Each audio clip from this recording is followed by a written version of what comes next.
Hey, how's it going, everybody? Shaun here for another daily movie review, and today we're going to be talking about 2007's Beowulf. Yes, directed by Robert Zemeckis, written by Neil Gaiman and Roger Avery. The film stars Ray Winston, Crispin Glover, Angelina Jolie, Robin Wright, Anthony Hopkins, John Malkovich, and others.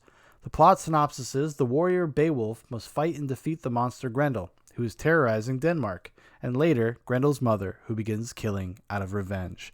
So, I have actually a pretty interesting history with Beowulf. I've been reading Beowulf since I was like 14. It was one of my favorite things, my favorite school assignments that I ever had to read in high school was Beowulf. I loved it. I just immediately responded to the material because it's the progenitor of everything I love that came after it, right? It's purportedly the first ever kind of recorded story, the first one that was ever written down. Comes from a time where people used to just sit around campfires and tell each other legends, right? That's how the Greeks did it. That's how most people did it. That's how most civilizations did it up until apparently the writing of Beowulf. Nobody even really knows who wrote Beowulf, for instance. It's just kind of there. I would really like to, it's funny, like being such a huge fan, I actually don't know like the etymology completely of like the history surrounding it. Or at least if I did, I've long since forgotten. It's actually been a while. It's been a minute since I have read the actual epic poem. I actually went and after watching the movie went and downloaded it. So I'm gonna reread it soon, but yeah, it was just always a favorite and it's influenced everything that I like. Everything that I like. I mean, I came to some other fantasy stuff before this, obviously, because I found this when I was probably like I said, 13, 14. And when you read it, you realize like, oh, everything is inspired by Beowulf. Everything feels like Beowulf once you've read Beowulf. All of our sense of like the hero archetypes and these stories that are about kind of honor and loyalty and conviction and doing the right thing. And it's all comes from Beowulf. It's a really, really great read, especially if you haven't read it in a long time or if you've never read it at all. I would totally suggest I think his name is Seamus Heaney, has a fantastic translation. It's the one, it's kind of the go-to. It's the one that if I were to ever recommend somebody read Beowulf, I would say hunt down that copy of Beowulf by Seamus Heaney. That's the one. So when this movie was coming out, I was actually pretty interested. I was pretty stoked about it. Back in 2007, the CGI, the mocap thing was still kind of a novelty, so it didn't set any alarm bells off.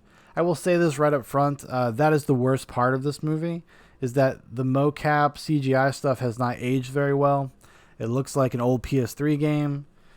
But as somebody that grew up playing old PS3 games, it doesn't bother me. But it's just like, I wish they had put as much time and effort into doing like beautiful, like super hyper realistic, like hand-drawn animation or rotoscoping or something like that, rather than go down this route. But this is what Zemeckis was into. I guess he's still kind of into it. I mean, he's done a bunch. He did the Polar Express. That was the first big one.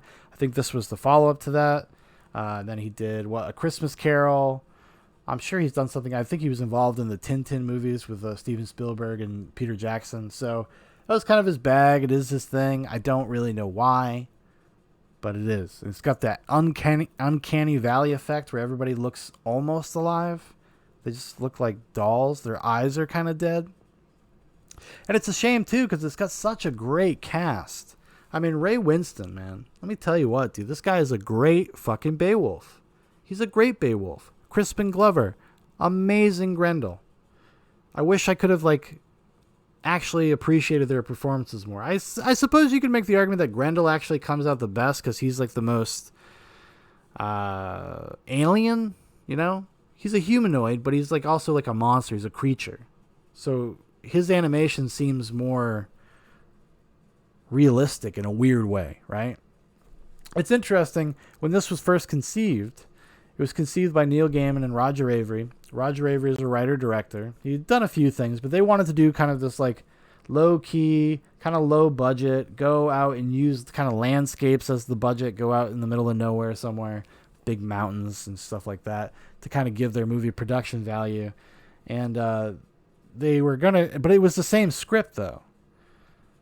So, but the studio, for whatever reason, were just not into it. And I guess Robert Zemeckis, his producing partner, swooped in and like basically bought it out from under them. Bought it out from under Roger Avery, who was a co-screenwriter on the movie. He even has a credit in the movie. So that's pretty wild. But what do I think of the movie itself? Like, after all that stuff, like, what do I think of the movie itself?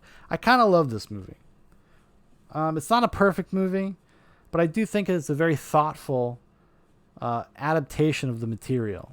I think Gaiman is really keyed into kind of myths and what makes them work, and what makes them work on a meta level. Like, this movie has a lot of meta layers about the idea of being a legend, the idea of being a myth, and what that means.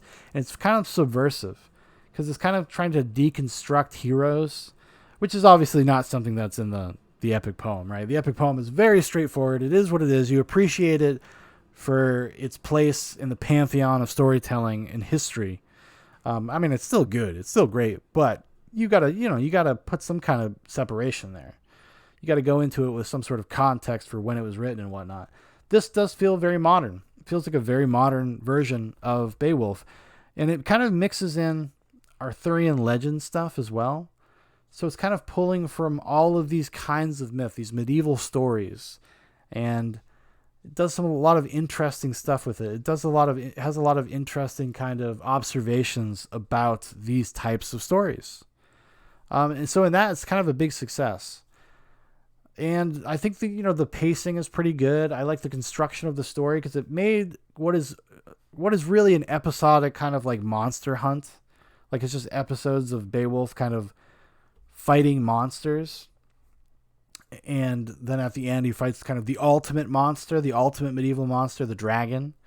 And this movie kind of made a kind of coherent linear narrative that also adds like personal dimensions to the characters and all the things that they're going through, which is something I think you need to do. I don't think you could do a straight adaptation of Beowulf and it would be that appealing.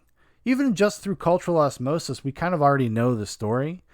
You've seen the story 1,000 times. So if what Gaiman and Avery did was like kind of add this modern twist to it, which gives it kind of a new life. It makes it feel prescient. It makes it feel kind of literary and interesting in that way. It feels like an intellectual piece just as much as it is kind of this bombastic CGI action movie. And for that, I think it does not get enough credit. A lot of people, I think, overlook Beowulf. It was very misunderstood when it came out. I remember I didn't get to see it in the theaters, but some of my friends did. And they came back like kind of laughing at the performances and the way that the world was modulated, because they're all like Vikings. They're these Danish guys, man. Or, well, Beowulf's not a Dane, but like everybody else is. And they're all like raw, and they're all about their exploits and the things they've done. And like Beowulf's like, he gets challenged when he first comes into play at the castle and at Hrothgar's castle. And he's like, somebody challenges him. He's like, you lost that swimming race. And he's like, I did, but I also killed a fucking sea monster. That's why I lost the race. So it's all about these kind of characters are all about that. They're all about their legacy and their accomplishments, and those are everything, right? Because words don't mean shit. The things you say doesn't matter, but it's what you do. And everybody, it's like almost on this weird honor system. Everybody just kind of believes everybody.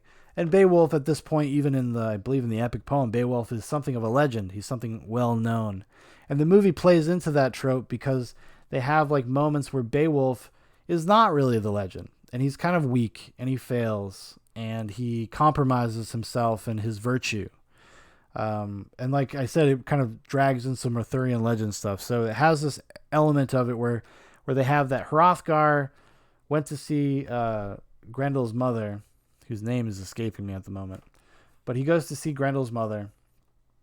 He ends up having a kid. That is Grendel. And then Beowulf, when he's kind of presented with the same options, kind of falls prey to the same thing. Well, Angelina Jolie plays Grendel's mother. I guess it would be easy to do so. But so he ends up like, having a child with her, and that child ends up being like a man dragon.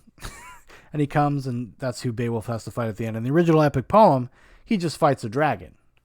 That's just a classic knight fighting a dragon story. And in this, they add this personal layer, this personal stakes, where it causes Beowulf to have to come to terms with who he tells people he is and who he actually is, and then really has to kind of try to make it right. He has to try to right the ship. Even his closest companion, Wiglaf, he is like not like, he doesn't believe that Beowulf ever failed. He just doesn't buy it, you know. And it's an interesting like kind of recontextualizing of the story, and it made it really interesting. And where it reminded me of the Arthurian legend stuff is if you know the story of Mordred, if you know the story of King Arthur's bastard son. In this movie, you know, the dragon, the boy, his spawn is like golden. Well, Mordred wears like golden armor in Arthurian legend. And, you know, and he's also the one that Arthur kind of has to fight he has to kill his son, and ultimately ends up kind of being his undoing, but it's what he has to do to kind of set the world right. And that definitely is in here. So they're definitely pulling from all sorts of myth and legend. And I really like that about the movie. And like I said, I just don't think it gets the credit it deserves. It's not a perfect movie by any stretch of the imagination. I would not want to say that it's like an all-timer or anything. But if you like Beowulf and you just like medieval legend, I think it's a really, really great movie. It's a really great movie for that. It's paced pretty well. You're never really going to I was never bored or taken out of the story, even though it's a story I know so well, you know. I'm always just waiting to see my favorite part from the stories, you know.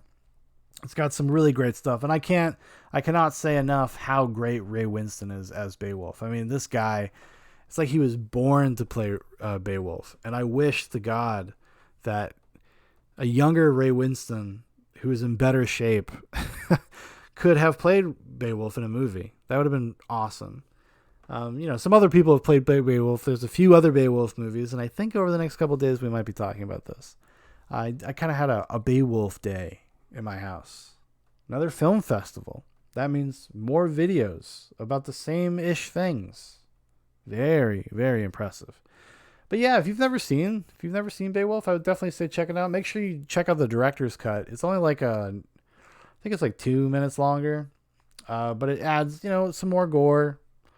Because like the movies at the time did when the unrated cut would come out, it's just like a couple extra shots of gore. But it also just makes the story more savage and more intense. And it feels more like true to the period, the types of people that these men were or could have been.